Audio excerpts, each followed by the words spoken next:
हमारा जो माइंड है वो किस तरीका से कार्य करता है, और माइंड जिस तरीका से कार्य करता है तो वो चीजों को किस तरीका से मेमोराइज करता है, यानी कि हम याद कैसे करें, और याद करें तो उन्हें लंबे समय तक कैसे याद करके रखें। उनमें से एक मेथड है राइम मेथड, जो मेरा प्रिय मेथड है। अविभाजित लाभ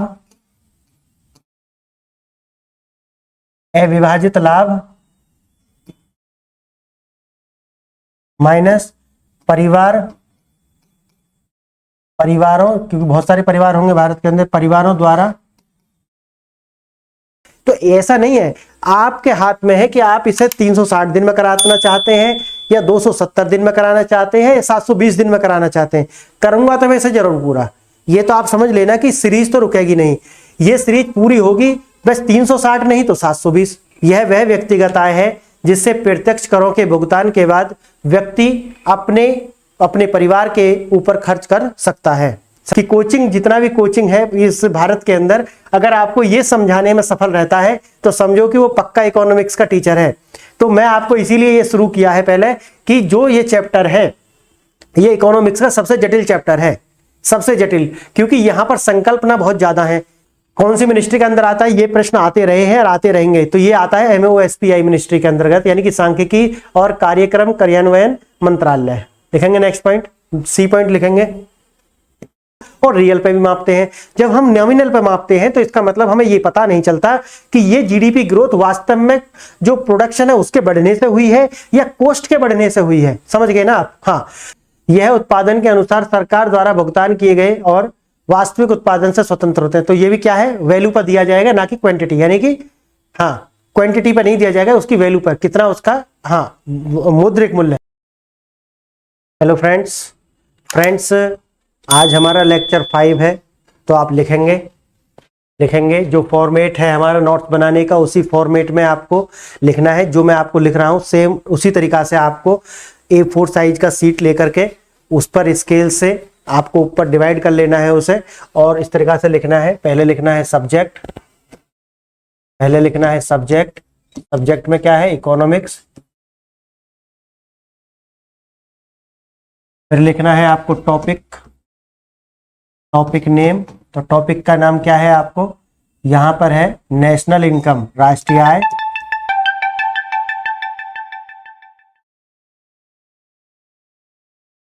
उसके बाद में है लेक्चर संख्या, ये लेक्चर संख्या 5 है। और उसके बाद में है यूनिट नंबर, ये यूनिट नंबर 1 है। समझ गए आप? इस तरीका से आपको लिख लेना है, इसी तरीका से आपको इस तरीका से बना करके आपको लिखना है, ठीक है, ऐसे। और ये आपको मैं बता ही चुका हूँ कि किस तरीका से बांटना है अपनी कॉपी, इस तरीका से स्केल रख करके आपको लिखना है। और लेक्चर ये 5 है, यूनिट नंबर ये 1 है, और टॉपिक का जो नाम है वो है राष्ट्रीय आय, यानी कि नेशनल इनकम। और उसके बाद आप देखेंगे ये है सब्जेक्ट इकोनॉमिक्स। तो इस फॉर्मेट में हमें लिखना है। तो आज हम शुरू करेंगे आय क्या है, इनकम शुरू करेंगे। टॉपिक डालेंगे आप यहाँ पे आय यानी इनकम, ठीक है। इनकम क्या होती है, इनकम व्यक्ति की जो है, ये जो इनकम है ये 3 तरीका की होती है। इनकम को जो हम 3 तरीका से बांट सकते हैं। पहला तरीका से आप बना लेंगे मेरे साथ साथ, यानी कि सांकेतिक आय।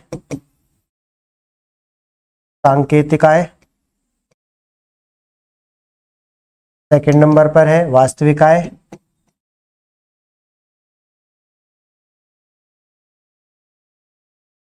और तीसरा है ये प्रोज्य आय, ठीक है, ये है प्रोज्य आय। तो आपको 3 तरीका से हम आय को बांट सकते हैं। जो हमारी इनकम होती है हम उसे 3 तरीका से बांट सकते हैं। सांकेतिक आय का मतलब क्या होता है, व्यक्तियों की जो मजदूरी, यानी व्यक्तियों की जो मजदूरी है वो क्या होती है, सांकेतिक आय। वास्तविक आय, वास्तविक यानी कि जो मुद्रास्फीति को आप हटा देंगे, सांकेतिक आय से मुद्रास्फीति को हटा देंगे आप, उसके बाद में जो बचता है वो वास्तविक आय है। हमेशा जहां वास्तविक आ रहा है इसका मतलब है वहां पर एडजस्टमेंट होता है। एडजस्टमेंट का मतलब है या तो वहां से कुछ टैक्स का डिडक्शन होगा या तो वहां इन्फ्लेशन का डिडक्शन होगा, किसी भी तरीका से वहां पर वो एडजस्टमेंट करते हैं उसे।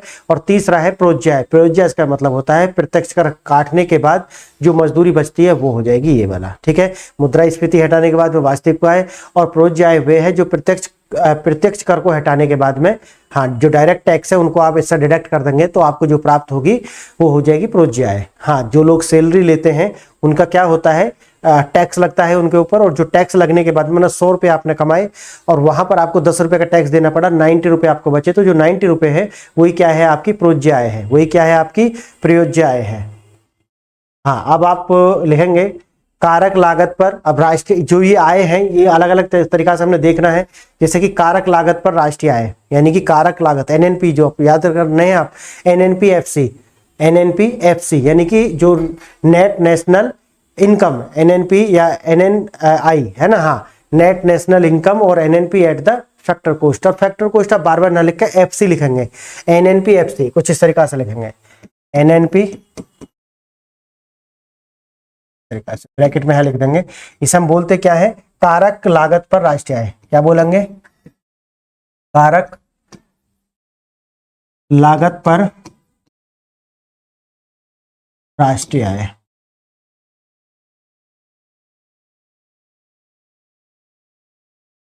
राष्ट्रीय आय, तो कारक लागत पर हम देखेंगे राष्ट्रीय आय। जो मैंने अभी आपको पीछे बताए हैं एनएनपी, वहां पे हमने नेट नेशनल प्रोडक्ट बताया, तो यहाँ नेट नेशनल इनकम हो सकती है। तो हम जो कारक लागत है, कारक लागत हमने वहां पे भी आपको प्रोडक्ट के परिप्रेक्ष्य में बताई थी। तो प्रोडक्ट के परिप्रेक्ष्य में हमने क्या बताई थी, फैक्टर कोस्ट क्या थी वहां पे, फैक्टर कोस्ट जो था, अभी वहां पर किसी भी तरह के टैक्स वगैरह शामिल नहीं है। तो यहाँ पर जो कारक लागत है, यानी कि लागत का मतलब वही होगा कारक लागत पर आय। कारक लागत पर राष्ट्रीय आय क्या होगी, अब लिखेंगे आप, कारक लागत पर राष्ट्रीय आय बराबर बाजार मूल्य पर एनएनपी प्लस, हाँ, बाजार मूल्य पर एनएनपी, हाँ, इसे बाजार मूल्य पर आप एनएनपी लिख सकते हैं या फिर एमसी लिख सकते हैं, मार्केट कॉस्ट। क्या लिख सकते हैं, एनएनपीएफसी बराबर, हाँ, क्या लिख सकते हैं, एनएनपीएफसी बराबर एनएनपी पीसी, यानी कि आपको कह सकते हैं एमसी, है ना, एमसी इस तरीके से लिख देंगे, माइनस प्रत्यक्ष कर, माइनस क्या लिखेंगे, माइनस अप्रत्यक्ष कर, अप्रत्यक्ष कर, और प्लस सब्सिडी, सब्सिडी। समझ रहे हैं ना आप ये वाली बात। तो आपको एनएनपीएफसी निकालना है, तो क्या करेंगे हम, एनएनपीएमसी यानी कि मार्केट कोस्ट, मार्केट कोस्ट, उसमें आपको माइनस करना है प्रत्यक्ष कर, अप्रत्यक्ष कर, और प्लस सब्सिडी कर देना है। तो ये क्या होता है, जो मैंने आपको बताया है पीछे भी, यानी कि जो हमारा शुद्ध, हाँ, शुद्ध अप्रत्यक्ष कर जो होते हैं वो किसके बराबर होते हैं, प्रत्यक्ष कर माइनस सब्सिडी। अब जब अगर हम ब्रैकेट खोलेंगे तो माइनस का अंदर मल्टीप्लाई हो जाएगा, तो अंदर ब्रैकेट में क्या था, देखो ये आप कंफ्यूजन ना करना आपको, क्योंकि मैंने आपको बताया था शुद्ध अप्रत्यक्ष कर क्या होता है, शुद्ध अप्रत्यक्ष कर ये होता है आपका अप्रत्यक्ष कर माइनस सब्सिडी। समझ गए आप, यहां पर लगा, यहां पर इस तरीके से लिखते हैं, ये होता है ब्रैकेट। अब आप मुझे बताइए यहां पर क्या है, एनएनपी, ये आपका अगर आपको साफ नहीं दिख रहा तो मैं एक बार इसे लिख देता हूं, देखो इसे, यहां होता है मार्केट कॉस्ट एमसी, है ना, हाँ, तो मार्केट कॉस्ट। अब अगर हम इसे ब्रैकेट को खोलेंगे तो अंदर क्या होगी, माइनस की मल्टीप्लाई होगी, यहाँ माइनस होता है, अगर माइनस की मल्टीप्लाई होगी तो इसका मतलब यहाँ पे क्या आ जाएगा, ये माइनस आ जाएगा अप्रत्यक्ष कर यानी कि इनडायरेक्ट टैक्स, और ये जो प्लस हो जाएगा सब्सिडी, ठीक है, इस तरीका से। अगर मैं इसे ऐसा ना लिख करके, मैं इसे कहीं आपको ऐसा दिया हो तो आप कंफ्यूज ना होंगे, इसलिए मैं आपको बता रहा हूं, क्योंकि सब बच्चे जो है वो जरूरी नहीं कि मैथमेटिक्स बैकग्राउंड से ही हो, इसलिए ये आपको बता देना जरूरी है। इसको हम क्या लिख सकते हैं, ये है एफसी, एफसी बराबर, यानी कि फिर आप इसे एमसी लिखें क्योंकि उधर तो हमने लिख ही रखा। इसे हम क्या करेंगे, माइनस, आप माइनस लगाएंगे, ब्रैकेट शुरू करेंगे, प्रत्यक्ष कर माइनस सब्सिडी। समझ गए आप। अगर ब्रैकेट लिखेंगे तो ऐसा लिखेंगे और बिना ब्रैकेट के लिखेंगे तो ऊपर जैसा लिखा है ऐसे लिखेंगे। दोनों में आप अंतर समझ गए हैं, वो माइनस का मल्टीप्लाई हुआ है इसलिए वो अंदर जाकर के सब्सिडी प्लस हो गया है, कंफ्यूजन नहीं होगा। मैंने आपको बताया है कि जब लास्ट में कंक्लूड करूंगा तो जितने भी ये इक्वेशन में लिखा रहा हूं सारी इक्वेशंस मैं आपको एक इनका चार्ट बना करके मेमोराइज करा दूंगा। किस मेथड से? राइम मेथड से। राइम मेथड जो होते हैं मेमोराइज करने के बहुत सारे मेथड्स होते हैं जो कि भारत में तो कोई जानता नहीं, क्योंकि भारत में इन बातों के ऊपर ध्यान ही नहीं दिया जाता। भारत क्योंकि भारत है, समझ गए आप। तो विदेश के अंदर यानी कि जो फॉरेन कंट्रीज है पूरी दुनिया के अंदर कुछ रिसर्च की गई कि हमारा जो माइंड है वो किस तरीका से कार्य करता है, और माइंड जिस तरीका से कार्य करता है तो वो चीजों को किस तरीका से मेमोराइज करता है, यानी कि हम याद कैसे करें, और याद करें तो उन्हें लंबे समय तक कैसे याद करके रखें। उनमें से एक मेथड है राइम मेथड, जो मेरा प्रिय मेथड है, क्योंकि उसको हम कभी भी लागू कर सकते हैं, कुछ ज्यादा याद करना उस पर पहले होता नहीं है। तो आपको मैं उसी से याद करा दूंगा जितनी भी इक्वेशन में लिखा रहा हूं। अभी आप लिख लेंगे मेरे साथ साथ, यहां याद हो गए क्योंकि आप नोट्स बनाते हुए चल रहे हैं, तो आपको कम से कम 25-30% तो याद हो जाना है पहली बार में। एक बार और रिवीजन कर लिया तो 50% याद हो जाना है। अब और फिर मैं उसके बाद में आपको लास्ट में करा दूंगा ये सारी इक्वेशन जितनी इक्वेशन में लिखा रहा हूं, यानी कि उनको करा दूंगा। थ्योरी वाला पार्ट तो जो आपको समझा रहा हूं यहीं पर समझना पड़ेगा, सही है। हाँ लिखेंगे अब, ये लिख लिया आपने ये वाला फॉर्मूला। हाँ ये याद रखने, क्योंकि यही इसी से जो है थ्योरी करके आपको प्रश्न बन सकते हैं या डायरेक्ट आपको ये दे सकता है। तो आपको पता होना चाहिए जो एनएनपी एफसी जो होता है वो एनएनपी हाँ ये वाला, क्या एनएनएफ लिख दिया क्या? ये नहीं, एनएनपी है, ये भी एनएनपी है, ठीक है। हाँ एनएनपी है, वो एफ नहीं है, ठीक है। हाँ तो अब लिखेंगे आप व्यक्तिगत आय, अब लिखेंगे आप व्यक्तिगत आय, लिखना पर्सनल इनकम से हम बोलते हैं। व्यक्तिगत आय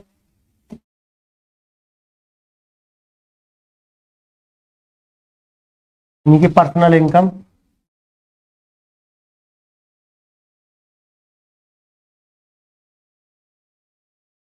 पर्सनल इनकम लिखेंगे आप। पर्सनल इनकम तो आप जान रहे हैं हर व्यक्ति की अपनी व्यक्तिगत आय होती है। वो कहीं नौकरी करता है, कोई सेवा देता है, या फिर कोई प्रोडक्ट बनाता है, बेचता है, तो उसकी कुछ आय होती है। तो लिखेंगे व्यक्तिगत आय परिवार द्वारा प्राप्त राष्ट्रीय आय का हिस्सा है। यानी कि अगर हम सभी व्यक्तियों की आय जोड़ देते हैं, याद करो मैंने अभी आपको पर कैपिटा इनकम बताई थी, तो पर कैपिटा इनकम को हमने क्या किया था, बोलिए, एनएनपी को भाग दे दिया था किससे? टोटल पॉपुलेशन से। तो वहां निकल कर आया था क्या आया था? राष्ट्रीय आय। हाँ तो इसी तरीका से अगर आप एक एक व्यक्ति को उनमें से फिर डिस्ट्रीब्यूट कर देते हैं तो इसका मतलब क्या है कि जो व्यक्ति की आय है वो एक राष्ट्रीय आय का ही एक हिस्सा है, छोटा सा हिस्सा है। तो पर्सनल इनकम जो होती है वो किसके बराबर होती है? नेशनल इनकम माइनस अविभाजित लाभ माइनस परिवार द्वारा किया गया शुद्ध ब्याज भुगतान माइनस कॉर्पोरेट टैक्स प्लस सरकार और फर्मों से घर में स्थानांतरित भुगतान। ये सारा एक फॉर्मूला है, इसे आप लिख लेंगे मेरे साथ में। अगर मैं कहूं तो पर्सनल इनकम किसके बराबर होती है, याद रखना है एकदम। नेशनल इनकम में से क्या घटाना है? अविभाजित लाभ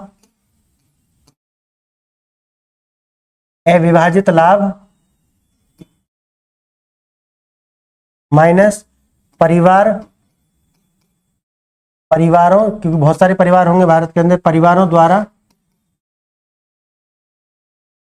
किया गया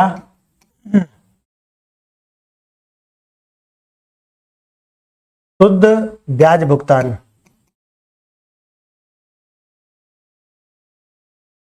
माइनस कॉर्पोरेट टैक्स प्लस सरकार और फर्मों से घर में स्थानांतरित भुगतान। सरकार और फर्मों से, फर्म होती है ना जो कंपनी वगैरह होती हैं, फर्मों से घरों में आपके घर में जो लाभ आता है ये किसके बराबर होती है? ये होता है पर्सनल इनकम। आप समझो, यानी कि जो नेशनल इनकम है हमारा उसमें से आपको अविभाजित लाभ हटा देना है, प्लस माइनस परिवारों द्वारा शुद्ध किया गया ब्याज का भुगतान, मतलब परिवार है, आपने कोई ईएमआई ले रखी होगी, बैंक से लोन ले रखा होगा, आप उसको भी क्या कर देंगे? हटा देंगे। कॉर्पोरेट टैक्स भी आप इससे हटा देंगे। नेशनल इनकम से क्या क्या याद रखना, ये आपको मैंने तो एक फॉर्मूला की फॉर्म में लिख दिया है, लेकिन आपसे पूछ सकता है कि जो नेशनल इनकम है उसका कौन सा भाग है, यानी कि जो पर्सनल इनकम है उसमें कौन सा उसका भाग है। तो ये सारे के सारे आते हैं उसके अंदर, है ना। हाँ, तो अविभाजित लाभ परिवारों द्वारा किया गया ब्याज का भुगतान, ठीक है, और कॉर्पोरेट टैक्स, उसमें आपको सरकार द्वारा, मतलब सरकार आपको क्या देती है, सब्सिडी वगैरह देती है, कुछ सरकार करती है ना, कुछ कुछ भुगतान आपको भी देती है सरकार। हाँ, टैक्स लेती है और आपको कुछ उसका क्या करती है, रिटर्न करती है। तो वो जो रिटर्न है आपको सब्सिडी के फॉर्म में पास करते हो, वो सब्सिडी या उसकी फॉर्म में करती है। तो किसी भी फॉर्म में आपको दिया गया और आप जो भी कहीं कार्य कर रहे हैं, अपनी किसी फर्म को चला रहे हैं, वहां से जो भी लाभ आपको आता है, अगर हम इनको जोड़ लेते हैं और इसमें से इसे घटा देते हैं टोटल, और ये नेशनल इनकम में से घटा देंगे, तो आपकी पर्सनल जो इनकम है वो निकल के आ जाएगी। ये इसका ध्यान से देखना और मेरे साथ में इसे लिखते हुए चलना है, बिल्कुल लिखते हुए चलना है। आसाराम बापूजी की तरह कथा नहीं सुननी है। अगर मेरे पास में 1 लाख लोग भी हैं, मेरे पास में 1 लाख लोग भी हैं, तो मैं आपको बता रहा हूं कि 2024 का प्रीलिम्स होने के बाद में 10 लाख होने में 1 मंथ भी नहीं लगेगा। ये याद रखना मेरी बात आप। अगर आज इस साल 2023 में मेरे पास में अगर 1 लाख लोग होते हैं टोटल, है ना, हाँ, जनवरी तक आपका 1 लाख लोग मेरे पास होते हैं, तो अगला जब प्रीलिम्स होने वाला है 2024 का, उसके बाद में, क्योंकि उसके बाद में जो हम धमाल मचाने वाले हैं उससे पहले ही ये सब कुछ हो जाएगा। और मैं आपको विद साक्ष्य दिखाऊंगा कि मैंने कहां बोला था। लोग तो क्लिप दिखाते हैं उसकी पीडीएफ की काट करके, मैं पीडीएफ नहीं दिखाऊंगा। मैं आपको अपनी वीडियो का इतना इतना पार्ट शेयर करूंगा कि मैंने यहां इस आंसर को बोला, समझ गए। और ये वीडियो तो अभी पड़ी हुई है, ये 2024 के प्रीलिम्स के बाद में मुझे यही काम करना है। मैं आपको ये दिखाना चाहता हूं कि अगर आप ये सारी आप करके चलते, ना तो आपका प्रीलिम्स कोई रोक रहा है, ना कोई मेंस, आप खुद हैं उसे रोकने वाले। अपना सिलेक्शन अगर कोई रोक रहा है तो वो खुद रोक रहे हैं आप। क्यों? क्योंकि मन जो है ना उसके वशीभूत हैं आप। मन जहां आपको ले जा रहा है अब हम जा रहे हैं, तो मन के चलाने से आप चल रहे हैं, बल्कि मन को नहीं चला रहे हैं आप। हाँ, यानी कि जिस रथ पर आप बैठे हैं उसके सारथी आप नहीं है, बल्कि घोड़े उसके सारथी हैं जो उस रथ को खींच रहे हैं। वो जहां ले जा रहे हैं आप जा रहे हैं। इसलिए मैं आपको जो बोल रहा हूं, आज भी समय है, इस चैनल के साथ जुड़ जाएं पूरी तरीका से, क्योंकि वो लोग आपसे नहीं बोले, मैं तो आपसे बोल रहा हूं ना कि 1 साल के अंदर पूरा करा दूंगा। एक टाइम पीरियड हमारे पास है, एक रोड मैप हमारे पास है, एकदम स्पष्ट है हमारा रास्ता, एकदम स्पष्ट है। तो आपको कहीं भी जाने की कोई जरूरत नहीं है। मैंने जैसा आपको बोला है कि अगर इस पर आपको इसी चैनल पर अगर मुझे लगता है कि लोगों को जरूरत है, मेरी हर वीडियो पर 1000, 2000, 10,000 व्यूज आ रहे हैं, तो मुझे लगेगा कि नहीं यार लोगों को डिमांड है। अगर मेरी वीडियो पर 500, 700, 1000, 2000 व्यू नहीं आ रहे हैं, यानी कि 500 तक व्यू भी आ रहे हैं मेरी वीडियो पे, तो आप बताइए क्या 2 वीडियो डालना लॉजिकल है? आप खुद ही समझिए।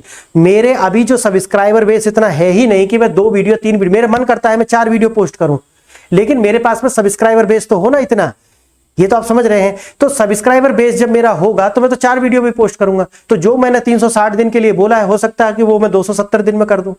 तो ऐसा नहीं है, आपके हाथ में है कि आप इसे 360 दिन में कराना चाहते हैं या 270 दिन में कराना चाहते हैं या 720 दिन में कराना चाहते हैं। करूंगा तो वैसे जरूर पूरा, ये तो आप समझ लेना कि सीरीज तो रुकेगी नहीं, ये सीरीज पूरी होगी, बस 360 नहीं तो 720 इतना होना है, लेकिन करता रहूंगा मैं इसे। अब ये आपके ऊपर है कि आप कितनी जल्दी से इसके सब्सक्राइबर बेस को बढ़ाएंगे। सब्सक्राइबर बेस इतना हो कि एक वीडियो अगर मैं डाल रहा हूं 4 घंटा मेहनत करके, तो उस पर 10 से 15,000 व्यूज तो आने ही चाहिए 24 घंटे के अंदर अंदर। अगर इतने व्यूज आ रहे हैं तो मुझे भी लगेगा कि नहीं, मुझे इस पर काम करना चाहिए, लोगों को डिमांड है इसकी। क्योंकि डिमांड सप्लाई रूल मैंने आपको पढ़ा दिया है, इकोनॉमिक्स का एक रूल है डिमांड और सप्लाई रूल। जब डिमांड बढ़ेगी तो सप्लाई अपने आप इंक्रीज करना पड़ेगा, बस यही है। मैं भी इसी रूल पे चलता हूं भाई, इकोनॉमिक्स का रूल है। और मैंने तो आपको बोला है जो किताबों में पढ़ना है जीवन में लागू करना है, तो मैंने तो अपने जीवन में लागू करा हुआ है। एक तो डालनी ही डालनी है, चाहे 1000 हो या 1500 व्यू हो, चाहे 100 व्यू हो, उससे कोई मतलब नहीं, एक तो डालनी है। लेकिन अगर डिमांड बढ़ती है तो मैं इसका प्रोडक्शन भी बढ़ा दूंगा, 4 वीडियो भी डालना है तो डालूंगा। अगर 10-10 हजार व्यूज भी आते हैं तो फिर मैं डालना शुरू कर दूंगा। तो अब आपके हाथ में है कि अगर ये आपको पसंद है, ये कंटेंट पसंद होना ही चाहिए। अगर अभी कड़वा लग रहा है कि बीमारी जब होती है तो डॉक्टर के पास आप जाते हैं तो पहले क्या करता है, सुई लगाता है। सुई लगाने में क्या मजे आते हैं? क्या सुई लगवाने में नहीं आते ना? हाँ, तो वो सुई लगाता है, फोड़ा है तो सर्जरी करता है। सर्जरी करवाने में क्या आनंद का अनुभव होता है? नहीं होता।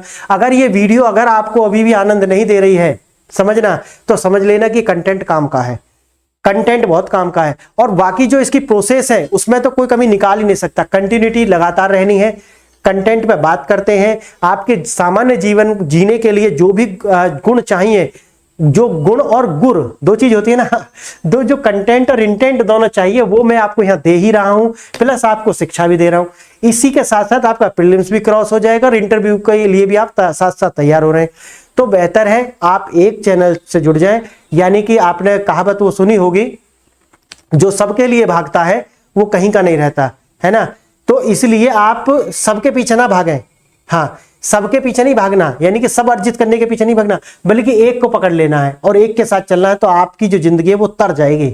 हाँ, तो जो सबके पीछे भागते हैं वो कहीं के नहीं रहते। हाँ, इसलिए बेहतर है कि एक पकड़ लीजिए जो आपको आश्वस्त करता है, जो आपकी गारंटी लेता है कि भाई इतने टाइम में मैं करा दूंगा, जिसके पास एक टाइम पीरियड, एक पूरा रोड मैप है आपके लिए। अगर फिर भी आप उसे नहीं चुन रहे तो आप तो खुद ही अपने कैरियर के साथ क्या कर रहे हैं, खिलवाड़ कर रहे हैं, अपने पैरों पर आप खुद कुल्हाड़ी मार रहे हैं। तो जितने भी लोग अभी इसे देख रहे हैं उसे शेयर करें आप, ये एक ड्यूटी है। और ठीक है, आप यूपीएससी की तैयारी नहीं कर रहे हैं और आपने इस वीडियो को देखना प्रारंभ किया, तो आप कम से कम ये तो करें कि आप एक सामान्य जीवन में एक नागरिक हैं और एक देश के जिम्मेवार नागरिक हैं। तो इसको आपको क्या करना, शेयर करो, अपने इंस्टा पर शेयर करो। कुछ तो ऐसे लोग होंगे ना कि जो यूपीएससी पढ़ रहे हैं, या ऐसे कुछ ग्रुप बने हुए हैं वहां पर शेयर करो।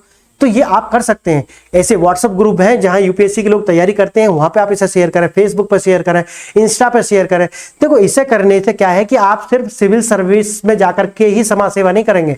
ये भी मैं इसे बनाने में इतना टाइम लगाता हूं, इतना फिर उसे एडिट करने में 1-1.5 घंटा की वीडियो बनाने में 4 घंटा का टाइम चाहिए, तो मैं ही समाज सेवा कर रहा हूं। तो क्या आप इतना नहीं कर सकते, एक क्लिक करके इसे कहीं इंस्टा पर, कहीं ट्विटर पे, पिंटरेस्ट पर, फेसबुक पर, कहीं भी इसे आपको पोस्ट करना है, लिंक्डइन पर, आपकी आईडी लिंक्डइन पे तो वहां पर आप पेस्ट कर सकते हैं।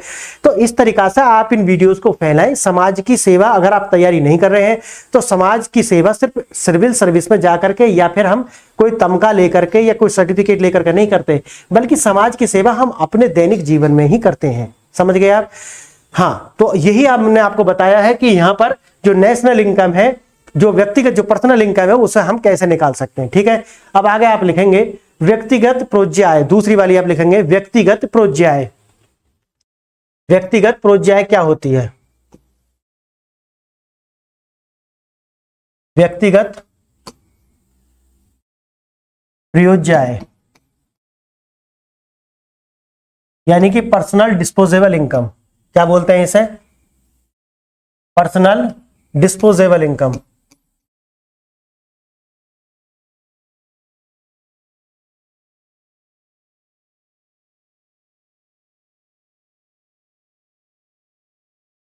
इसका क्या मतलब है? डिस्पोजेबल इनकम मतलब है कि सब कुछ हटाने के बाद आपने अपनी ईएमआई भी भर दिया है, आपने सरकार का टैक्स भी दे दिया है, उसके बाद में जो इनकम आपके पास बचती है, जिसको आप अपने ऊपर खर्च कर सकते हैं, अपने परिवार की जो दैनिक आवश्यकता है उनके लिए खर्च कर सकते हैं, वो क्या होती है? Disposable income. उसे क्या बोलते हैं हिंदी में?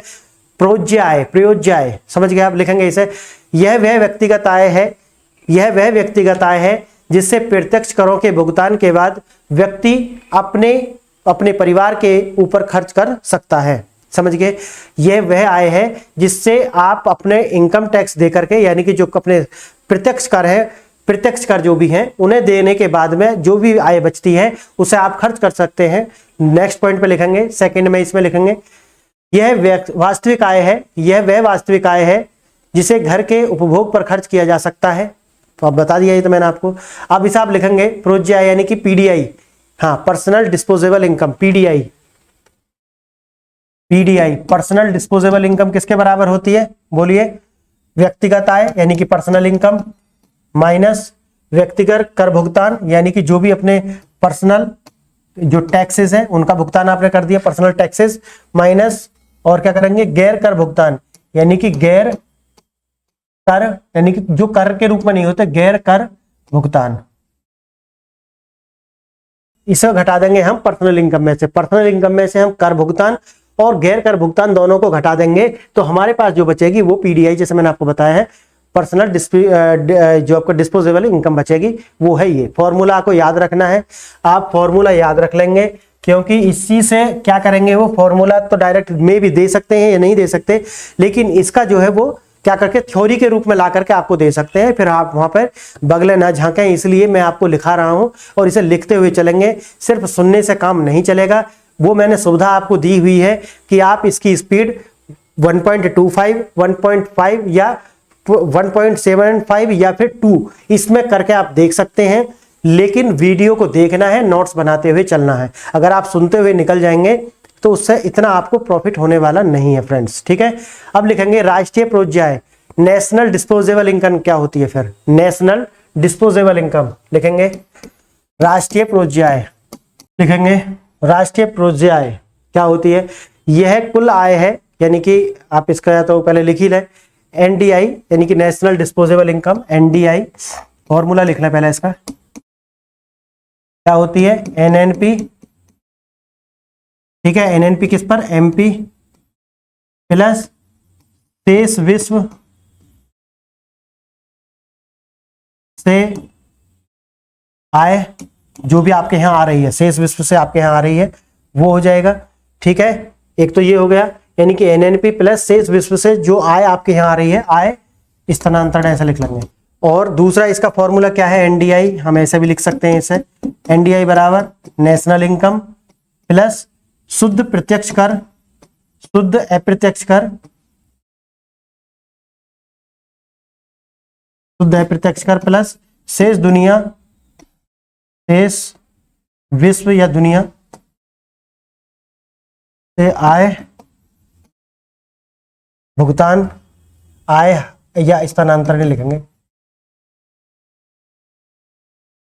समझ गए आप, ये लिख लिया आपने। यानी कि आपको जो नेशनल डिस्पोजेबल इनकम है वो क्या है, या तो आप एनएनपी यानी कि मार्केट प्राइस पर या मार्केट कॉस्ट पर प्लस शेष दुनिया से आपके यहाँ पर जो भी लोग धन भेज रहे हैं, जो हमारे डायस्पोरा बाहर रह रहे हैं, वो जो यहाँ पर धन भेज रहे हैं वो आ जाएगा।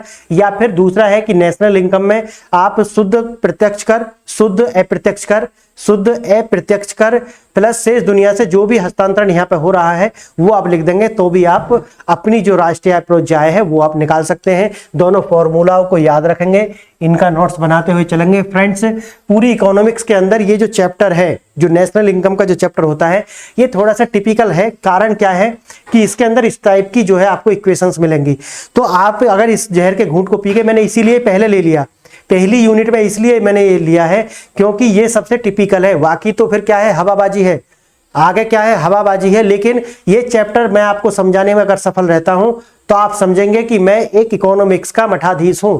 हाँ, मठाधीश बोलते हैं ना, हाँ, तो मठाधीश है। अगर कोई भी इसे समझा लेता है, मैं अपनी नहीं कह रहा, मैं पूरा जो एजुकेशनल इंडस्ट्री है उसकी बात कर रहा हूं कि कोचिंग, जितना भी कोचिंग है इस भारत के अंदर, अगर आपको ये समझाने में सफल रहता है तो समझो कि वो पक्का इकोनॉमिक्स का टीचर है।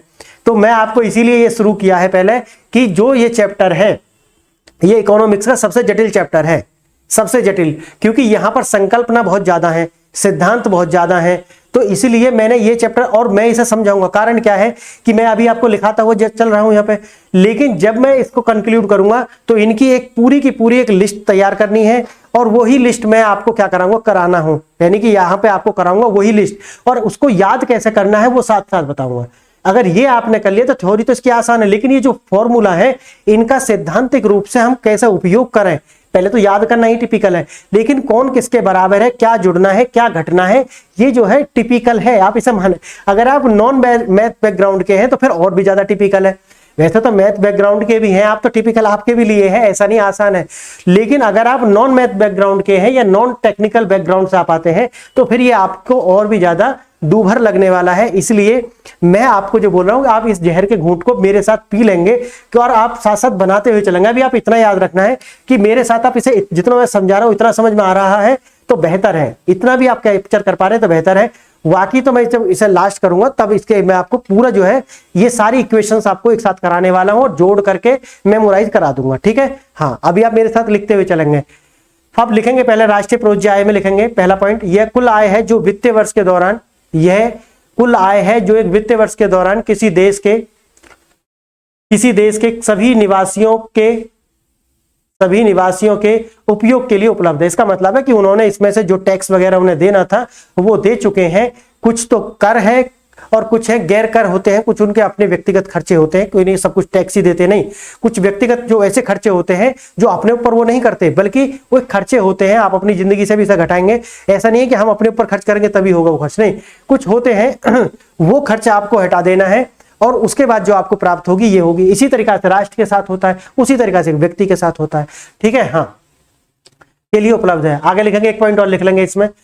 हाँ, राष्ट्रीय प्रोज्य आय इस बात का अंदाजा देता है, एक हमें अनुमान लगाने के लिए ये देता है कि घरेलू अर्थव्यवस्था के पास लिखना, यह अंदाजा देता है कि घरेलू अर्थव्यवस्था के पास कितनी मात्रा में वस्तुएं और सेवाएं हैं, कितनी मात्रा में वस्तुओं और सेवाएं हैं। हाँ, समझ गए यार? हाँ जी, ये हमको क्या देता है? एक अंदाजा, अनुमान देता है। डायरेक्ट देखो, अनुमान का मतलब है डायरेक्ट नहीं, इनडायरेक्ट अगर आप अनुमान लगाते हैं तो ये सब आपको देखने के लिए मिलता है। ठीक है, अब लिखेंगे निजी इनकम, लिखेंगे आप निजी इनकम। कौन सी इनकम की बात कर रहे हैं? या प्राइवेट? हाँ, प्राइवेट लिखेंगे, प्राइवेट इनकम। ये छोटी छोटी सी डेफिनेशन है, जब पेपर में आती है तो पसीना छूट जाता है ना। हाँ, तो पसीना ना छूटे इसलिए हम अभी इसका पूरा इंतजाम कर देंगे। हम लिखेंगे प्राइवेट इनकम। यह वित्त वर्ष के दौरान, यह वित्तीय वर्ष के दौरान, वित्तीय वर्ष जब मैं बोल रहा हूं तो आप समझ पा रहे होंगे वित्तीय वर्ष का मतलब क्या है। तो वित्तीय वर्ष का मतलब आप समझ रहे होंगे जो 31 मार्च से 1 अप्रैल के बीच का जो समय, मैं ऑलरेडी प्रीवियस लेक्चर में ऐसा करा चुका हूं, तो एक एक शब्द का मायना आपको समझ आना चाहिए। ठीक है, एक वित्तीय वर्ष के दौरान निजी क्षेत्र की कुल आय, निजी क्षेत्र की कुल आय, हाँ, और इसके अंदर दोनों तरीका की आय लगती है। एक तो वो कि जो आपने अर्जित कर लिया है ना, और कुछ ऐसा होता है जो उधारी पड़ा हुआ है। उधारी, उधारी होता है ना, आपसे किसी ने पैसा ले लिया कि ठीक है भाई मैं दे दूंगा 10 दिन बाद, तो वो पैसा भी ऐड करते हैं, ये याद रखना। तो टोटल एक वित्त वर्ष के अंदर जितनी भी कुल आय है उसमें वो अर्जित हो या अनर्जित हो, अभी आपने उसे दे रखा है लेकिन उसने आपको दिया नहीं है, वो वापस वो भी ऐड करा जाएगा। ये याद रखना। ये प्रश्न पूछ सकता है कि जो निजी आय है उसमें क्या सिर्फ अर्जित आय होती है या अनर्जित आय भी लेते हैं, या दोनों लेते हैं, या इनमें से कोई नहीं। तो आप याद रखना कि इसके अंदर दोनों तरीका के अर्जित और अनर्जित आय जो होती है, अनर्जित मतलब है जो अभी आपके पास नहीं आई है लौट करके, वो भी ऐड करी जाएगी। लिखेंगे, लिखेंगे इसका फॉर्मूला, निजी आय बराबर, निजी आय बराबर लिखेंगे निजी क्षेत्र की अर्जित आय, की अर्जित आय प्लस निजी क्षेत्र,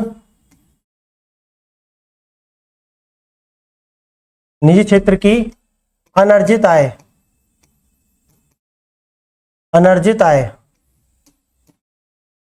समझ गए आप? हाँ, ये दोनों इसके अंदर आ जाती हैं। तो मैंने इसे लिखा भी दिया है आपको, याद तो रखना ही है आपको। अब मैं जो आपको बता रहा था, एक होती है बेस ईयर।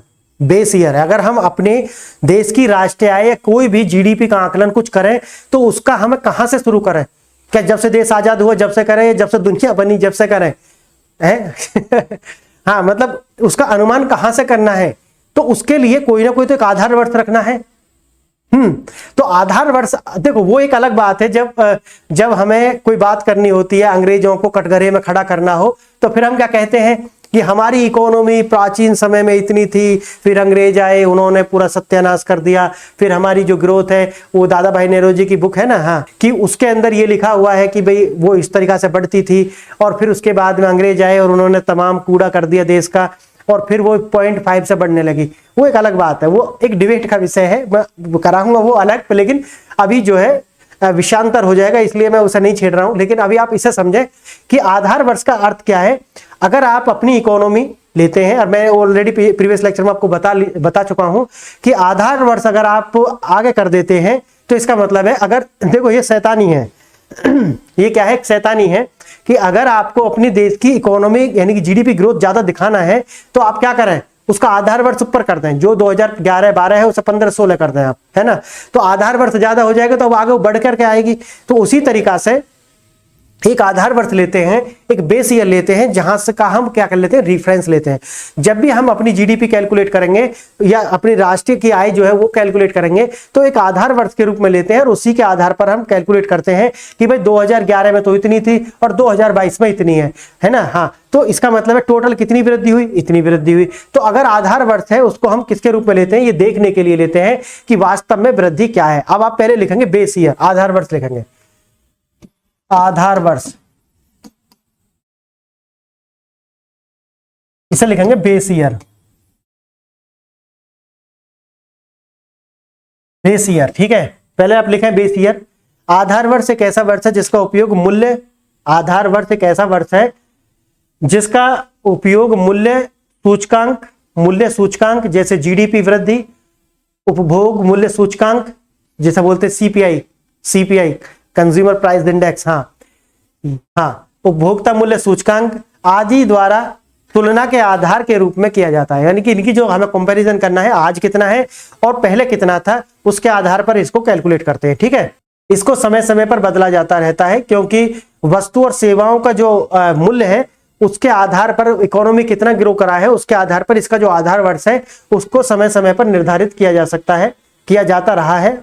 हाँ, आधार वर्ष चयन करने के लिए क्या क्या मानदंड होते हैं लिखना। आधार वर्ष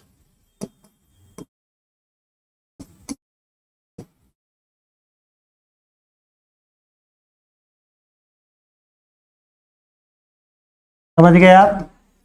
मानदंड क्या रखेंगे कि भाई आधार वर्ष कौन सा चुना जाए। ऐसा क्या मन में आया कि रात मेरे सपने में आया कि चलो 2015 रखे देते हैं, ऐसा नहीं होता ना। हाँ, क्योंकि इंस्टीट्यूशन जो होते हैं वहां पर भावनात्मक नहीं बल्कि लॉजिक के आधार पर कार्य होते हैं, इसे तो कहते हैं ना इंस्टीट्यूशन जो होते हैं वो इसीलिए होते हैं कि वहां भावना पर काम नहीं करा जाएगा, वहां पर कार्य किया जाएगा अकॉर्डिंग टू प्रिंसिपल, यानी कि सैद्धांतिक रूप से कार्य किया जाएगा।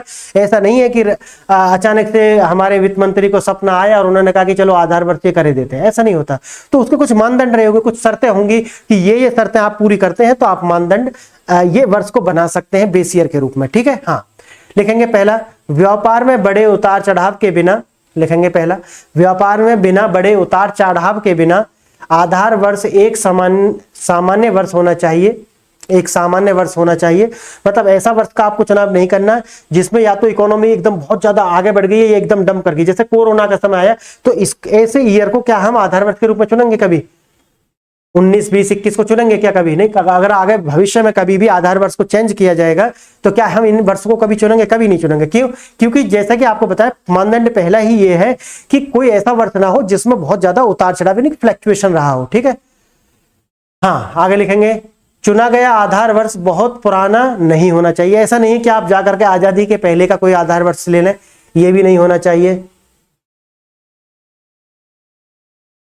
ठीक है, हाँ आगे, इसके अलावा चुने गए वर्ष में सभी अवयव चरों के लिए डेटा उपलब्ध होना चाहिए। जो भी आपने उसके अंदर कंपोनेंट्स लिए हैं ऐसे होने चाहिए कि जिनके डेटा आपके पास उपलब्ध हो।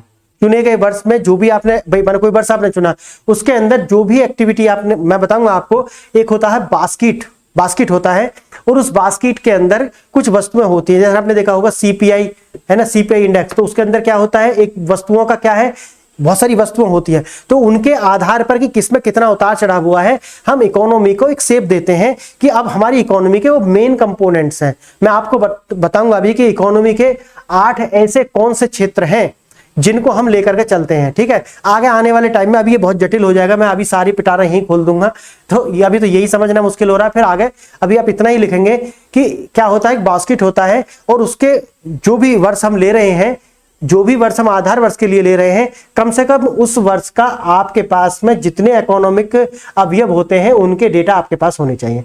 तो ये आपको इकोनॉमिक के पेपर में कोई प्रश्न आता है तो पूछ सकता है कि आधार वर्ष होने के लिए क्या जरूरी है। पहला वो दे देगा कि एक सामान्य वर्ष, दूसरा दे देगा कोई बहुत ज्यादा पुराना होना चाहिए ऐसा दे सकता है, और तीसरा आपको दे देगा कि अगर डेटा उपलब्ध भी ना हो तो भी वह आधार वर्ष के रूप में चुन सकते हैं। तो दो बाद वाले जो है वो गलत है ना। मैंने अभी बताया कि ज्यादा पुराना नहीं होना चाहिए, और दूसरा क्या होना चाहिए कि जो पूरे डेटा है जो आप कंपोनेंट्स ले रहे हैं उस बास्केट के अंदर उनके पूरे डेटा आपके पास होने चाहिए, तभी आप ले सकते हैं। और कोई भी ऐसा असामान्य वर्ष जिसमें इकोनॉमी की ऐसा ना हो कि बूम आ गया हो, या फिर ऐसा ना हो कि वो इकोनॉमी पूरी तरीके से ध्वस्त हुई हो, ऐसे वर्ष को हम आधार वर्ष के रूप में नहीं चुनेंगे। ठीक है, आगे लिखेंगे, आगे लिखेंगे इकोनॉमिक्स। तो जैसे हमने अभी आपको इतना सारा बताया है, जीडीपी, जीएनपी, एनएनपी, ये सारा कुछ मैंने आपको बताया, लेकिन मैंने जैसे आपको बताया कि इन्हें सब करने के लिए क्या होते हैं, इंस्टीट्यूशंस होते हैं, संस्था होती हैं। वो कौन कौन सी ऐसी संस्था हैं जो इकोनॉमिक्स की ये सारे डेटा संग्रहित करती हैं, डाटा को संग्रहित करती हैं, उनको क्या करती है, रिफाइन करती हैं, उनका संग्रहण करती हैं। इस तरीका की कौन कौन सी एजेंसियां, आप उनके विषय में थोड़ा लिखेंगे लिखेंगे डाटा संग्रहण एजेंसी, डेटा संग्रहण एजेंसी, डाटा यहां पे लिखेंगे डेटा संग्रहण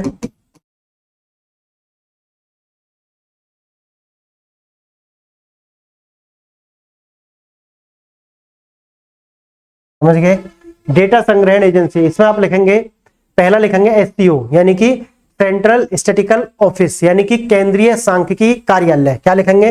केंद्रीय, पहला लिखेंगे केंद्रीय, समझ गए आप, केंद्रीय सांख्यिकी कार्यालय लिखेंगे पहला इसका पॉइंट। ये क्या है लिखेंगे, सांख्यिकी और कार्यक्रम कार्यान्वयन मंत्रालय यानी कि एमओएस में केंद्रीय सांख्यिकी संगठन आता है, यानी कि जो एमओएसपीआई मिनिस्ट्री है उसके अंदर ही ये क्या आता है, उसके एससीओ जो है किस मिनिस्ट्री के अंदर आता है, एमओएसपीआई यानी कि सांख्यिकी कार्य और कार्यक्रम कार्यान्वयन मंत्रालय। आगे लिखेंगे जो कि यह लिखेंगे, यह समष्टि अर्थशास्त्र, यह समष्टि, अब याद आ गया पहला वाला लेक्चर मैंने आपको बताया था, व्यष्टि और समष्टि अर्थशास्त्र दोनों को याद करते हुए चलना है। यह समष्टि अर्थशास्त्र का डेटा एकत्रित करने और उनका रिकॉर्ड रखने के लिए उत्तरदायी है। यह समष्टि अर्थशास्त्र के डेटा एकत्रित करने और उनके रिकॉर्ड को रखने में या रखरखाव करने के लिए उत्तरदायी है। लिखेंगे नेक्स्ट पॉइंट इसमें, ए पॉइंट हो गया, बी पॉइंट लिखेंगे इसमें जीडीपी, जीडीपी कॉमा लगाएंगे, नेशनल इनकम कॉमा लगाएंगे, जीएनपी कॉमा लगाएंगे, एनडीपी और लगाएंगे प्रति व्यक्ति आय, सीपीआई, आईआईपी। ये क्या है, आदि को जारी अनुमान, आदि के अनुमान जारी यही करता है। लिख लेना, याद रखना, इनको कोई सा भी देकर के पूछ सकता है आपसे कि GDP, NI, GNP, NDP, CPI, IIP आदि के अनुमान कौन जारी करता है, वहां आपको दे देगा एससीओ, और इसी तरीके से 2-3 आपको बना करके दे देगा, तो याद रखना है एचसीओ। ठीक है, कौन सी मिनिस्ट्री के अंदर आता है, ये प्रश्न आते रहे हैं और आते रहेंगे। तो ये आता है एमओएसपीआई मिनिस्ट्री के अंतर्गत, यानी कि सांख्यिकी और कार्यक्रम कार्यान्वयन मंत्रालय। लिखेंगे नेक्स्ट पॉइंट, सी पॉइंट लिखेंगे, रूबिया पानी दिए ना, लिखना सीएसओ जीडीपी और अन्य आंकड़ों की गणना के लिए आवश्यक डेटा, सीएसओ जीडीपी और अन्य आंकड़ों की गणना के लिए आवश्यक डेटा एकत्रित करने और संकलित करने के लिए विभिन्न राज्य सरकारों और संगठनों के साथ समन्वय करता है।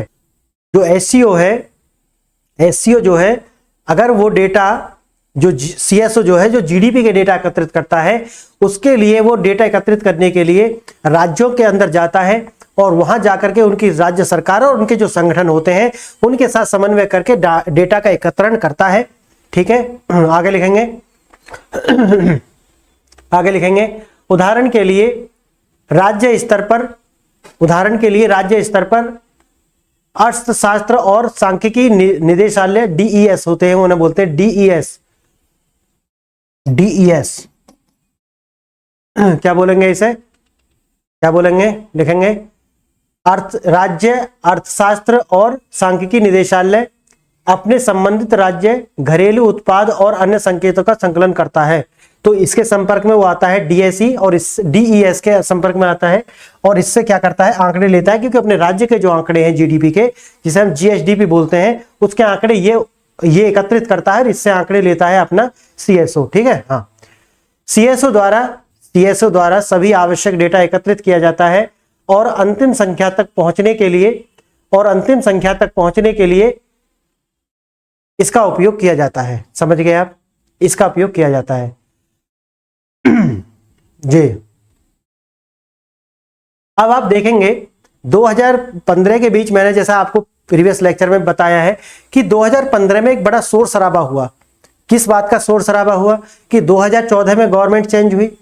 2014 में गवर्नमेंट चेंज होने के बाद में आपको पता है भारत में किसी कुछ समझ में या आए या ना आए, लेकिन एक बात जरूर कहता है कि यार जीडीपी किस तरीके से ग्रोथ कर रही है। जीडीपी की ग्रोथ क्या है, अगर सरकार कहती है कि भाई जीडीपी की ग्रोथ ये है, तो इंसान खुद ही अंडरस्टूड है, उसे कुछ नहीं आता जीडीपी का, लेकिन वो कहता है कि अच्छा जीडीपी बढ़ रही है तो इसका मतलब है मज्जा ही मज्जा है भाई, मज्जा मज्जा। वो मैंने आपको प्रीवियस लेक्चर में बताया है कि जीडीपी गुणात्मक, जो गुणात्मक है उसको प्रदर्शित नहीं करती, जो गुणात्मक वैल्यू है उन्हें नहीं करती, वो सिर्फ क्या है, मात्रात्मक आपको दिखाएगी कि आपको अगर जीडीपी ग्रोथ कर रहा है तो एक सामान्य अनुमान ये लगाया जाता है कि उस देश के अंदर समृद्धि जो है वो आ रही है, खुशहाली वो आ रही है। समृद्धि और खुशहाली में दोनों को कंफ्यूज नहीं करेंगे, क्योंकि मैं जब खुशहाली बोल रहा हूं तो मैं आपको हैप्पीनेस इंडेक्स की बात नहीं कर रहा हूं, मैं कर रहा हूं कि अगर आपके पास में रोटी, कपड़ा, मकान, टाइम से जॉब ये सब आती हैं तो इसका मतलब ये है कि आपके अंदर खुशहाली आएगी। ठीक है, तो उस देश की समृद्धि जो बढ़ रही है, जीडीपी बढ़ रही है, इसका मतलब यही है,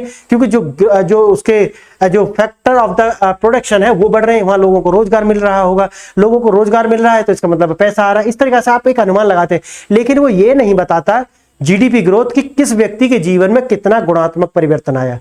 समझ गए आप। लेकिन अब आप किसी को आए या नहीं आए, लेकिन शोर मचाया जाएगा कि जीडीपी जीडीपी जीडीपी की वृद्धि कम हो गई, कम ज्यादा हो गई, किसी को कुछ नहीं पता। लेकिन 2014 के अंदर लोकसभा चुनाव होते हैं और 2014 में जो एनडीए की सरकार है, हाँ, वो आती है और यूपीए जो गवर्नमेंट है वो चली जाती है। तो उससे पहले जो जीडीपी के आंकड़े थे, अब उनको बढ़ा चढ़ा करके दिखाने के लिए या फिर कुछ भी हो, समझ गए, कुछ भी हो। तो अगर मैंने आपको बताया कि जब आप चेंज करते हैं ईयर को, आगे की ओर लेकर जाते हैं, तो जीडीपी की ग्रोथ आपको बढ़ी हुई दिखाई पड़ेगी। जीडीपी की ग्रोथ क्या पड़ेगी, बढ़ी हुई दिखाई पड़ेगी, क्योंकि उतना ही कम आपको क्या करना पड़ेगा, जो इन्फ्लेशन कॉस्ट है वो उतना ही आपको कम एडजस्ट करना पड़ेगा। इसकी वजह से मैंने जैसा आपको बताया है कि जो जीडीपी की ग्रोथ दर है वो नॉमिनल पे भी मापते हैं हम और रियल पे भी मापते हैं। जब हम नॉमिनल पे मापते हैं तो इसका मतलब हमें ये पता नहीं चलता कि ये जीडीपी ग्रोथ वास्तव में जो प्रोडक्शन है उसके बढ़ने से हुई है या कॉस्ट के बढ़ने से हुई है। समझ गए ना आप। हाँ, मैंने जो आपको प्रीवियस लेक्चर में 1 लीटर दूध की कीमत मैंने आपको बताई थी कि अगर 1 लीटर दूध की कीमत 100 रुपए है, 1 लीटर दूध की कीमत क्या है, 100 रुपए है, तो हो सकता है कि जीडीपी में वो जब नेक्स्ट ईयर आए, जो भी डेट आए, वो 200 रुपया हो जाए। तो 200 रुपया होने के आपको 2 मायने लगा सकते हैं आप, या तो क्या है कि दूध का प्रोडक्शन बढ़ गया है, पहली बात, या फिर जो है इन्फ्लेशन दुगना हो गया है, दूसरी बात। लेकिन ये अनुमान हमें कौन देगा, ये रियल जीडीपी के जब डेट आएंगे तब हमें पता चलेगा कि ये वास्तव में दूध दुगना हुआ था या उसके रेट दुगने हुए थे। समझ गए आप। जबकि अगर रेट दुगने हुए हैं तो इसका मतलब क्या है, नकारात्मक प्रभाव है। अगर वास्तव में मात्रा दुगनी हुई है तो उसको आप सकारात्मक कह सकते हैं, क्योंकि जो वास्तव में बेस है, बेस जो है माल का, जो माल बढ़ने चाहिए ना भाई, आपको जीडीपी के आंकड़े तो खाने नहीं है, आपको खाना क्या है, जो उत्पादन हुआ है वो खाना है ना। जीडीपी के आंकड़े क्या कितने बढ़ते चले जाओ, अगर बेस में कुछ नहीं है, अगर प्रोडक्शन ही नहीं हो रहा है तो आप करेंगे क्या, जीडीपी के आंकड़े क्या। समझ गए आप। हाँ, तो यही है। तो आपकी जो जीडीपी है उसके आंकड़ों को बढ़ा करके दिखाने के लिए कहो आप, या फिर मैंने जैसे आपको बताया कि सामान्यतः ये बदलता रहा है, तो यही कार्य करते हैं एनडीए गवर्नमेंट। जब एनडीए की गवर्नमेंट आती है, यानी कि बीजेपी की जब गवर्नमेंट आती है, तो वो करती क्या है, समझे आप इसे। तो उन्होंने जो ये बेस ईयर बढ़ाया तो इससे क्या हुआ कि जीडीपी का जो ग्रोथ है वो बढ़ गया। इसी से वो जो चीखो पुकार मैंने आपको बताई थी कि लोग चिल्लाने लगे कि भाई बीजेपी की सरकार ने क्या किया है, उन्होंने तो बस इसका बेस ईयर बढ़ा दिया, जिससे कि क्या कर रही है, जीडीपी ग्रोथ करती हुई नजर आ रही है। क्यों, क्योंकि जो इन्फ्लेशन एडजस्टमेंट है वो कम करना पड़ेगा। समझ गए आप। अब आप पहले इसमें लिखेंगे और मैं आपको जो मैंने समझाया हूं उसी को मैं आपको लिखाना हूं, ताकि आज लिखेंगे, मैंने जैसे हर लेक्चर में एक डिस्क्लेमर देता हूं, लिखेंगे की टर्म में, जैसा बोल रहा हूं एग्जैक्ट वैसा नहीं लिखना है। बार बार ये आपको बताता हुआ चल रहा हूं और हर लेक्चर में आपसे कहता हूं, करके भी दिखाया है मैंने कि लिखना कैसे। आप लिखेंगे पहला पॉइंट डाल करके, इसमें लिखेंगे पहला पॉइंट, केंद्रीय सांख्यिकी संगठन राष्ट्रीय लेखा सांख्यिकी की नई श्रृंखला के साथ 2011-12 के साथ जीडीपी, जीएनपी आदि जैसे राष्ट्रीय लेखा सांख्यिकी की गणना के लिए आधार वर्ष के रूप में सामने आया। आधार वर्ष के रूप में सामने आया। नई जीडीपी श्रृंखला किसी कारपोरेट और असंगठित क्षेत्र में अपना आधार बढ़ाकर, श्रृंखला असंगठित क्षेत्र, कॉरपोरेट और असंगठित क्षेत्र में अपना आधार बढ़ाकर अर्थव्यवस्था के आकार का विस्तार करेगी। समझ गए आप। आधार व्यवस्था की विकास दर, आधार व्यवस्था की विकास दर को अब अर्थव्यवस्था की विकास दर को अब बाजार मूल्य पर जीडीपी द्वारा मापा जाएगा। बाजार, एमपी, याद रखना, मार्केट प्राइस। मापा जाएगा, जिसे जीडीपी कहा जाएगा, क्योंकि वे अंतरराष्ट्रीय स्तर पर प्रचलित है। यानी कि अंतरराष्ट्रीय स्तर पर जो जीडीपी मापी जाती है वो एमपी पर मापी जाती है, यानी मार्केट प्राइस पर, फैक्टर कॉस्ट पर नहीं मापते। इसीलिए हमने भी क्या करा कि अब हमने भी एमपी पर मापना उसे शुरू कर दिया। ठीक है, पहले जीडीपी की गणना के लिए कारक लागत पर जीडीपी इस्तेमाल किया जाता था, यानी कि पहले फैक्टर कॉस्ट पर निकालते थे।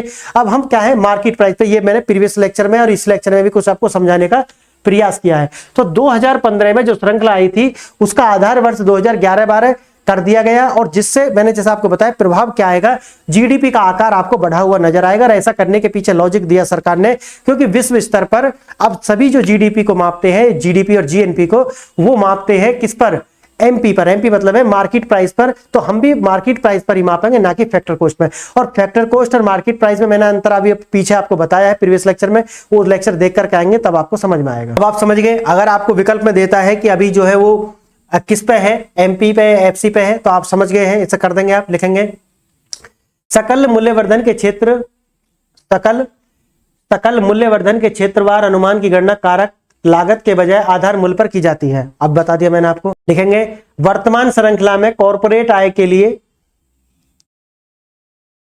वर्तमान श्रृंखला में कॉर्पोरेट आय के लिए डेटा कॉर्पोरेट मामलों के मंत्रालय, आपको बता दिए, एमसीए 21 रिकॉर्ड से एकत्र किया जाता है। यानी कि एमसीए एक डॉक्यूमेंट उन्होंने इस तरह से बनाया है, उसी के अंदर ये सारे जो डेटा है वो उनके अंदर क्या है, एकत्रित किया जाता है, जो छोटे स्तर पर फर्मों के लिए भी जानकारी की अनुमति देता है। अब छोटी छोटी फर्म जो है उनके लिए भी ये एक जानकारी की अनुमति देता है। आगे लिखेंगे यह स्टॉक एक्सचेंज, यह स्टॉक एक्सचेंज, यह स्टॉक एक्सचेंज वित्तीय संस्थानों और भारतीय प्रतिभूति, यह स्टॉक एक्सचेंज वित्तीय, कॉमा लगा के लिखेंगे, वित्तीय संस्थानों और भारतीय प्रतिभूति विनिमय बोर्ड, जिसे हम बोलते हैं सेबी, एसईबीआई, सेबी, जैसे विभिन्न नियामकों से, विभिन्न नियामकों से वित्तीय क्षेत्र के डेटा का को कवर करता है, लिख लिया आपने, लिख लिया। अब लिखेंगे उत्पादन कर, प्रोडक्शन टैक्स क्या होता है, लिख लेंगे फिर भी इसे। उत्पादन कर लिखेंगे, ये कर उत्पादन पर लगाए जाते हैं, मतलब जहां उत्पादन होगा वहीं पे कर लगाए जाते हैं, और वास्तविक उत्पादन की मात्रा से स्वतंत्र होते हैं। ठीक है, मात्रा से नहीं, उसकी वैल्यू पर लगाए जाते हैं, समझ गए, वैल्यू पर लगाए जाते हैं, मात्रा पर नहीं लगाए जाते हैं। हाँ, ये प्रत्यक्ष कर है, जो प्रोडक्शन कर है वो क्या है, प्रत्यक्ष कर है। दूसरा आगे लिखेंगे, उदाहरण के लिए इसमें आप लिखेंगे कौन कौन से हैं, जैसे स्टाम्प का शुल्क, पंजीकरण शुल्क और व्यावसायिक कर, व्यावसायिक कर है ना। हाँ, अब लिखेंगे उत्पादन सब्सिडी, अब लिखेंगे उत्पादन सब्सिडी,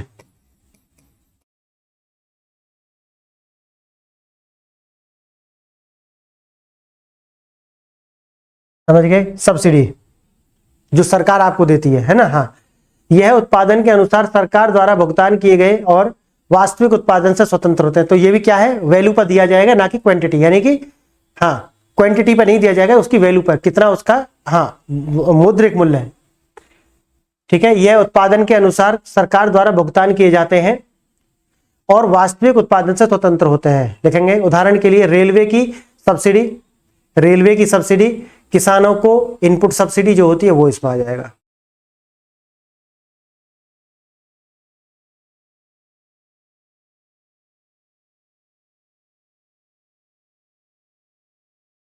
लिखेंगे, अब लिखेंगे उत्पाद कर, पहले वाले में इसमें कंफ्यूज मत करना, पहला था उत्पादन कर, प्रोडक्शन, और यहाँ पे क्या है, प्रोडक्ट। प्रोडक्शन और प्रोडक्ट दोनों बातों में समझ रहे ना। उत्पाद क्या है, उत्पादन क्रिया है, और उत्पाद क्या है, नाउन है, वर्ब और नाउन, समझ रहे ना। हाँ, तो अब लिखेंगे उत्पाद कर, लिखना उत्पाद कर,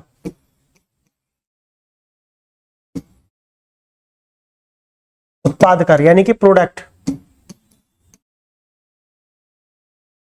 प्रोडक्ट टैक्स। एकदम बारीकाई से करा रहा हूं फ्रेंड, इससे बाहर कुछ नहीं आएगा, बोल दिया। जितना मैंने यहाँ पर आपको ओरली और प्लस रिटर्न दो तरीका से मैं पढ़ा रहा हूं आपको, एक तो मैं जो बोल रहा हूं वो, प्लस एक जो मैं लिख रहा हूं वो। तो एक तो जो लिखा रहा हूं आपको और जो मैं बोल रहा हूं बीच बीच में जो नहीं लिखा रहा हूं, उन दोनों को ही आप क्या करेंगे, किताब में लिख करके चलेंगे। उनमें से कुछ कुछ बातें जो मैं काम की बोल रहा हूं वो आप लिख लेंगे, ठीक है। हाँ, और बाकी लेक्चर सुनते हुए चलेंगे। आप लिखेंगे उत्पाद कर। उत्पाद कर का भुगतान प्रति यूनिट आउटपुट पर किया जाता है, यानी कि ये मात्रा पे लगेगा, वैल्यू पर नहीं, समझ गए। उत्पाद कर प्रति यूनिट आउटपुट पर किया जाता है। ये क्या है, एक अप्रत्यक्ष कर है। दो, पहला वाला कौन था, प्रत्यक्ष कर था। ये क्या है,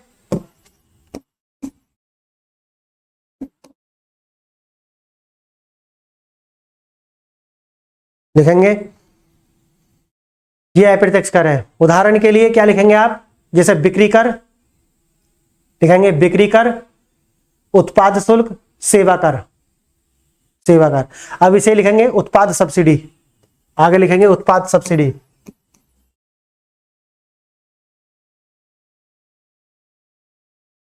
उत्पाद सब्सिडी, इसका भुगतान सरकार द्वारा प्रति यूनिट पर किया जाता है, वही है। उदाहरण के लिए, उदाहरण के लिए किसानों को भोजन कराती है सरकार, प्रोवाइड जो कराती है किसानों को भोजन, पेट्रोलियम, उर्वरक सब्सिडी आदि आदि देती है ना, उर्वरक सब्सिडी। हाँ, पेट्रोलियम पर भी सब्सिडी देती है। हाँ, अब आप लिखेंगे जो मैंने आपको पहले लिखाया है, नई श्रृंखला जो 2011-12, पहले 2004-5 थी, पहले 2004-5 थी, 2015 में 2011-12 इन्होंने कर दी। हाँ हाँ, तो इसका जो है नई जो श्रृंखला ये लेकर के आए हैं, तो उसकी आलोचना होती है, जो मैंने आपको पीछे बताया है। आलोचना में अभी मैंने बताया ना, क्या क्या उसको कैसा लेते हैं लोग, या हमारा जो विपक्ष है उसे कैसे लेता है, वो मैंने आपको बताया। तो आप लिखेंगे ये नई पद्धति की आलोचना, नई पद्धति की आलोचना।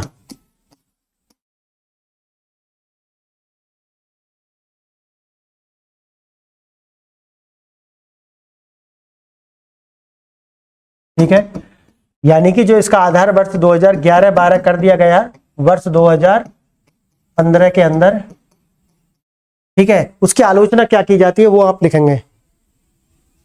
लिखेंगे पहली बार उपयोग की गई 2011-12 श्रृंखला,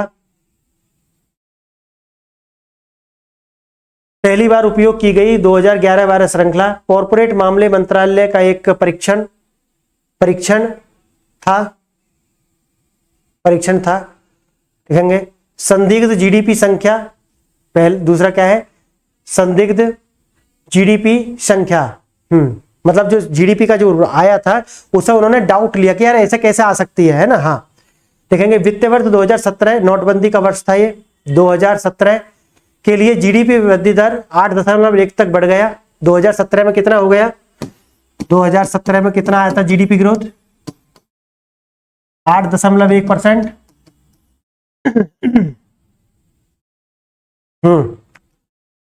वित्त वर्ष 2018 के लिए, 2018 के लिए, हाँ 2018 के लिए, हाँ 2018 के लिए जीएसटी के वर्ष में ये 6.7 से बढ़कर 7.2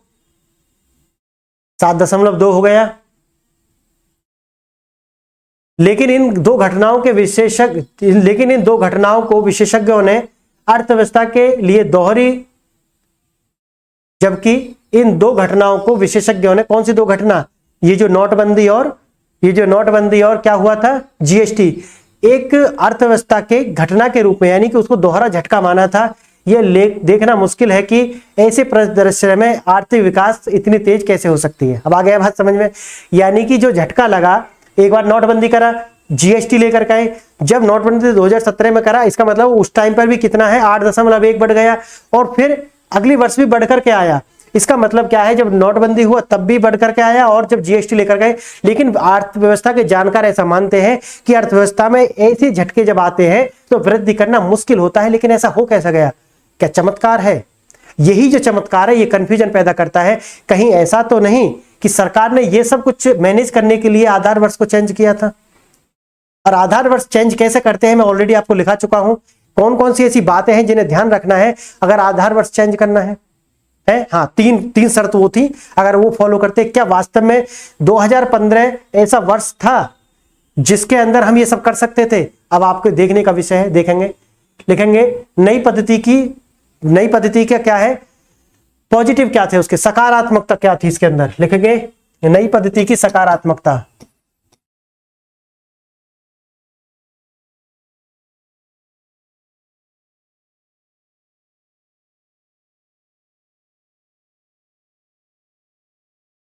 लिखेंगे क्या सकारात्मकता थी। यह आईएमएफ के सम्मेलन के आधार पर अंतरराष्ट्रीय मानकों की पुष्टि करता है। पहली बात तो जो अंतरराष्ट्रीय लेवल पर चल रहा है उन्हीं मानकों की जो है ये आईएमएफ के सम्मेलन के आधार वर्ष पर अंतरराष्ट्रीय मानकों को पूरा करता है। पहली बात यानी कि जो अंतरराष्ट्रीय लेवल पर मानक है वो हमारे यहाँ हो गए, दोनों में सिंक्रोनाइजेशन हो गया। आगे लिखेंगे यह डेटा के अधिक स्रोतों पर आधारित है। यह डेटा के अधिक स्रोतों पर आधारित, जैसे मैंने आपको बताया MCA 21 यानी कि MCA 21 लेकर के आए, जिसके अंदर छोटी छोटी जो कंपनी है उनके अंदर उनको भी ये विकल्प है कि वो भी अपना डेटा जो है इसके अंदर सबमिट करें, है ना। हाँ, इसके अंदर सबमिट करें तो इससे जो डेटाबेस है उसका जो आकार है वो बढ़ गया और इसमें ज्यादा जो है त्रुटि कम आएंगी, यानी कि ये ज्यादा साइंटिफिक है, इसके साइंटिफिक एविडेंसेस है। समझ गए, ये है, समझ गए आप ये। चलो नकारात्मकता हमने देख लिया अभी पीछे, इसका क्या नकारात्मक रहा, ठीक है। जो अनुमान लगा रहे थे लोगों के बीच में, एक डर का माहौल, एक संदेह का माहौल, है ना, हाँ वो था। सकारात्मक जो मैंने आपको बताया ये सकारात्मक है। फ्रेंड्स इस लेक्चर को हम यहीं पे विराम करते हैं। नेक्स्ट लेक्चर में हम देखेंगे राष्ट्रीय आय का हम किस तरीका से मापन करते हैं, यानी कि measurement of the national income, ठीक है, इसको हम देखने वाले हैं। नेक्स्ट लेक्चर में देखेंगे। आपने मेरी बातों को इतने ध्यान से सुना, इसके लिए बहुत बहुत धन्यवाद। नमस्कार।